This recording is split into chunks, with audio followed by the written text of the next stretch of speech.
ভূমিকম্প হবে, আকার আকৃতি পরিবর্তন হবে, সমস্যা নেমে আসবে। তিনটি পাপের কারণে তিনটে বিপদ নেমে আসবে। তিনটি পাপের কারণে তিনটে বিপদ নেমে আসবে।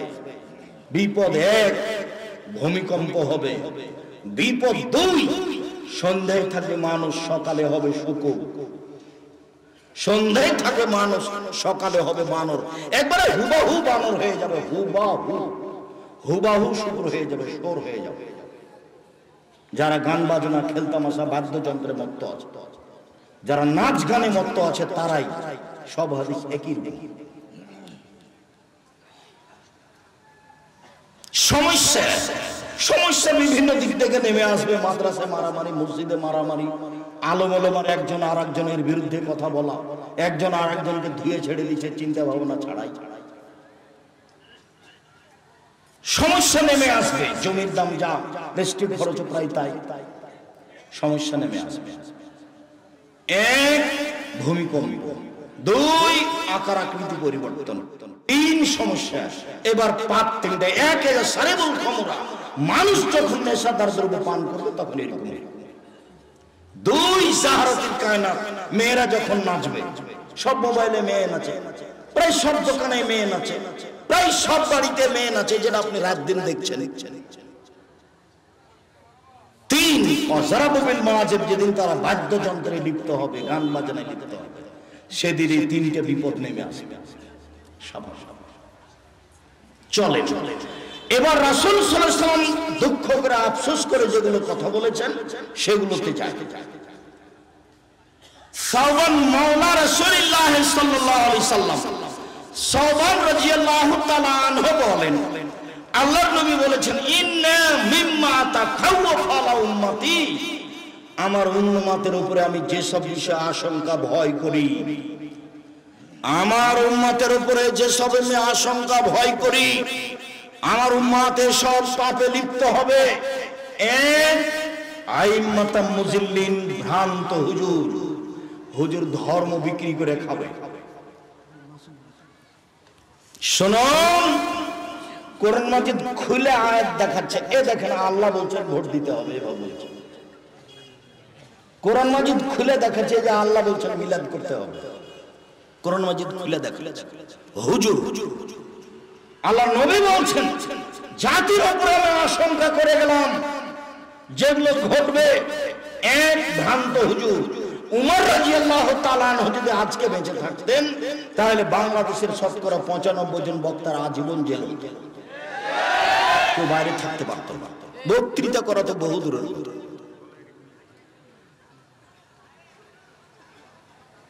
অবাক হতে হবে আপনাকে। আমি একবার কাটিহার, বিহার, ইন্ডিয়া বক্তব্য দিতে গেছিলাম। তো বক্তারা সব উর্দু ভাষায় বক্তব্য দিচ্ছে। 7টায় আমি পৌঁছেছি, সন্ধ্যা 7টায়। 11টার সময় আমি মঞ্চে গেছি। মঞ্চে গিয়ে সালাম দিয়ে বলছি যে আমি সন্ধ্যা 7টায় এসেছি, 11টায় মঞ্চে আসলাম। এতক্ষণ পর্যন্ত বক্তারা যারা বক্তব্য দিলেন, উর্দু ভাষার খুব শক্তি, ফটফট ফটফট করে বললো। তা আমি বললাম যে আপনারা কি কিছু বুঝেছেন? কি বললেন? বলে না, কিছু বুঝিনি। তা আমি এবার সভাপতি সাহেবকে বললাম, সভাপতি সাহেব আপনি বলেন তো আপনি কি বুঝলেন? সভাপতি আবার আমাদের জামিয়া সালাফের যিনি বুখারীর শিক্ষক, হেড মুহাদ্দিস, যিনি জামিয়া সালাফিয়া বানারসে মুহাদ্দিস ছিলেন, তার পিতা সভাপতি। তিনি আবার ওই দারুল উলুম দেওবন্দ থেকে দাওরা করেছিলেন। আপনি কিছু বুঝলেন? বলছে আমিও কিছু বুঝিনি। তো তাহলে এবার আমি বলি, আমি সন্ধ্যা 7টা থেকে 11টা পর্যন্ত বক্তব্য শুনেছি, আমি একটাও বুঝিনি। কি যে বললেন হুজুর, আল্লাহই ভালো। তা আমি তো তাকে কোরআন হাদিসের কথা বলতে দেখলাম না। ওই অবস্থায় এখানে ভ্রান্ত হুজুর। দুই,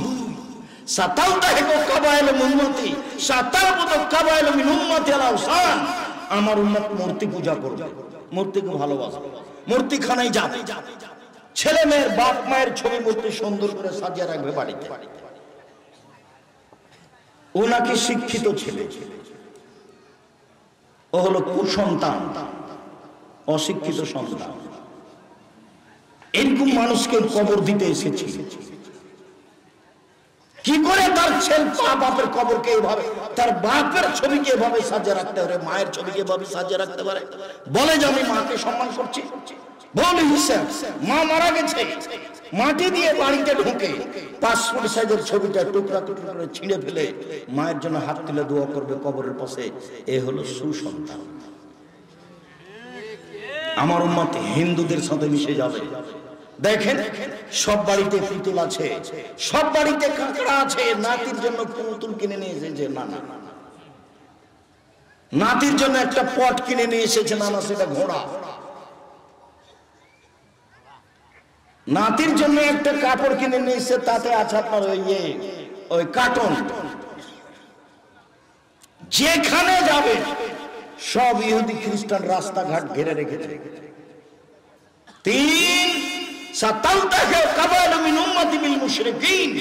আমার উম্মত মিশে যাবে হিন্দুদের সাথে। বিবাহ লাগলে বাদ্যযন্ত্র কাদের বাড়িতে হতো? হিন্দুদের বাড়িতে। মুসলমানের ছেলেরা দৌড়ে যেত, এখন তো প্রায় সব বাড়িতে গান বাজান। ছেলে মেয়ের বিবাহ একবারে বাদ্যযন্ত্রের মাধ্যমে। আল্লাহ নবী বলছেন হিন্দুদের সাথে মিশে যাবে। এক, ভ্রান্ত হুজুর ধর্ম বিক্রি করে খাবে। দুই, মূর্তি পূজা করবে। তিন, হিন্দুদের সাথে মিশে যাবে। চলেন কাছাকাছি চলে আসি। আব্দুল্লাহ চলে এসেছে, আব্দুর রহিম রাস্তায় কাছাকাছি।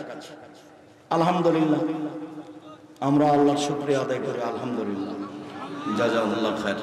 তাদের খিদমত আল্লাহ কবুল করুক। আল্লাহুম্মা আমিন। আপনারা আব্দুর রহিম আশা এবং বক্তব্য শেষ হওয়া পর্যন্ত ভদ্রতা বজায় রেখে বক্তব্য মূল্যায়ন করার চেষ্টা করবেন। সাত করে দেখতে আসলেন, দেখে চলে গেলেন, এটা ভালো হবে। আসলেন ভদ্রতা বজায় রেখে বসে কথা শুনবেন, যেটা আল্লাহ রাসূলের নিয়ম। আপনিও শান্তি পাবেন, আমিও শান্তি পাবো। মানুষ ইহুদি খ্রিস্টানের সাথে মিশে যাবে। আব্দুল্লাহ ইবনে উমর বলেন, রাসূল সাল্লাল্লাহু আলাইহি ওয়াসাল্লাম বলেছেন, লা ইয়াতিয়ান্না আলা উম্মতি মা তাআলা বানি ইসরাঈল। আমার উম্মত ইহুদি খ্রিস্টানের সাথে মিশে যাবে। হাজওয়ান নাল বিন্নাল, ডান পায়ের জুতা যেমন বাম পায়ের সমান। অন্য হাদিসে এসেছে ডান হাতের বিঘত যেমন বাম হাতের সমান। আমার উম্মত ইহুদি খ্রিস্টানের সাথে মিশে যাবে চাল চলনে, পোশাক আশাকে, খাতা কলমে, শিক্ষায়, চলাফেরাতে, গাড়ি বাড়িতে, সব কিছুতে আমার উম্মত তাদের সাথে মিশে যাবে। ডান হাতের বিঘত যেমন বাম হাতের সমান সমান সমান মিশে যাবে। ডান পায়ের জুতা যেমন বাম পায়ের সমান সমান সমান মিশে যাবে। এই কথা বলতে বলতে আল্লাহ রাসূল ভাষাগত নিচে নামলেন। ভাষাগত নিচে নামতে নামতে বলছেন যে ইহুদি খ্রিস্টান যদি খোলা মাঠে মায়ের সাথে জেনা করে থাকে, আমার উম্মত মায়ের সাথে জেনা করে না। 31st নাইট কিভাবে আপনার ছেলে মানতে পারে, কিভাবে মূল্যায়ন করতে পারে? আল্লাহ রাসূল এইভাবে আফসোস করে বললেন। দেখেন না, বাপ প্রতি মাসে উমরা করে, রমজান মাসে উমরা করে, হজ করে, মাথায় টুপি আছে, মেয়ের সাথে আছে, স্কিন পায়জামা পরে আছে। এটা আপনাদের দিন রাত চোখে দেখা। দিন রাত রাস্তাঘাটে, অফিস আদালতে, কোর্ট কাচারিতে, শহরে এগুলো দেখছেন। আল্লাহ রাসূল সাল্লাল্লাহু আলাইহি ওয়াসাল্লাম এগুলো আফসোস করে বলেছেন। সম্মানিত দিনী ভাই বোন, কথার শেষে এসে বলছি, আপনাদের ভালো জানা আছে জামিয়া সালাফের সবচেয়ে বড় শাখা আদ-দাওয়া ইলাল্লাহ। আদ-দাওয়া ইলাল্লাহ দেশব্যাপী মক্তব পরিচালনা করতে চায়, যেখানে কার্যক্রম হবে কোরআন শিক্ষা দেওয়া এবং আদর্শ আকীদা শিক্ষা দেওয়া। জামিয়া সালাফের এই বড় শাখাটি দেশব্যাপী মক্তব পরিচালনা করতে চায়। এর সুবাদে জামিয়া সালাফের পক্ষ থেকে মক্তবের শিক্ষক হিসাবে বা আপনার মসজিদের শিক্ষক হিসাবে ইমামতি করার জন্য জামিয়া সালাফের পক্ষ থেকে প্রশিক্ষণ দেওয়ার জন্য ভালো ভালো শিক্ষক রাখা আছে। সারা দেশ থেকে যাবে তারা ফ্রি, আসবে তারা ফ্রি, খাবে তারা ফ্রি, বই পুস্তক পাবে তারা ফ্রি। সারা দেশ জুড়ে যারা মসজিদ মাদ্রাসার ইমাম মক্তব পরিচালনা করছে তারা জামিয়া সালাফে প্রশিক্ষণ নিতে পারবে। প্রশিক্ষক প্রস্তুত আছেন, যাওয়া তাদের ফ্রি, আসা তাদের ফ্রি, খাওয়া তাদের ফ্রি, বই পুস্তক তাদের ফ্রি। এটা জামিয়া সালাফে পক্ষ থেকে এটা বড় শাখা দাওয়া ইলাল্লাহ তার কার্যক্রম এগুলি। জামিয়া সালাফের সম্মেলন এইখানে রূপগঞ্জে 13-14 ফেব্রুয়ারি। দেশের বিদ্বান থাকবেন, পাকিস্তান থেকে থাকবেন আশা করি, ইনশাআল্লাহ সৌদি আরব থেকে থাকবেন, দেশ বিদেশের বিদ্বান থাকবেন ইনশাআল্লাহ। অবশ্যই অংশগ্রহণ করবেন। জামিয়া সালাফের দেশ জুড়ে প্রতিষ্ঠান করতে চাই, ছেলেমেয়ের আকীদা সংশোধন করতে চাই, তারা মানুষকে পরকালমুখী করতে চায়। দেশের শিরক মুক্ত বড় প্রতিষ্ঠান জামিয়া সালাফিয়া, বিদআত মুক্ত প্রতিষ্ঠান, দল মুক্ত প্রতিষ্ঠান, সংগঠন মুক্ত প্রতিষ্ঠান, হিংসা মুক্ত প্রতিষ্ঠান, সর্ববৃহৎ শিক্ষা মানে শিক্ষক গুণে, শিক্ষক সংখ্যায়, আয়াতনে যথাযথভাবে মূল্যায়ন করবেন আশাবাদী ইনশাআল্লাহ। আব্দুল্লাহর মুখে অতীব গুরুত্বপূর্ণ কথা শুনবেন। আব্দুর রহিম আসছে, রাস্তায় আছে কি চলে এসেছে, অবশ্যই ভদ্রতা বজায় রেখে কথাগুলি শোনার এবং মানার চেষ্টা করবেন। আল্লাহ আমাদের আপনাদের তৌফিক দান করুক, আল্লাহুম্মা আমিন।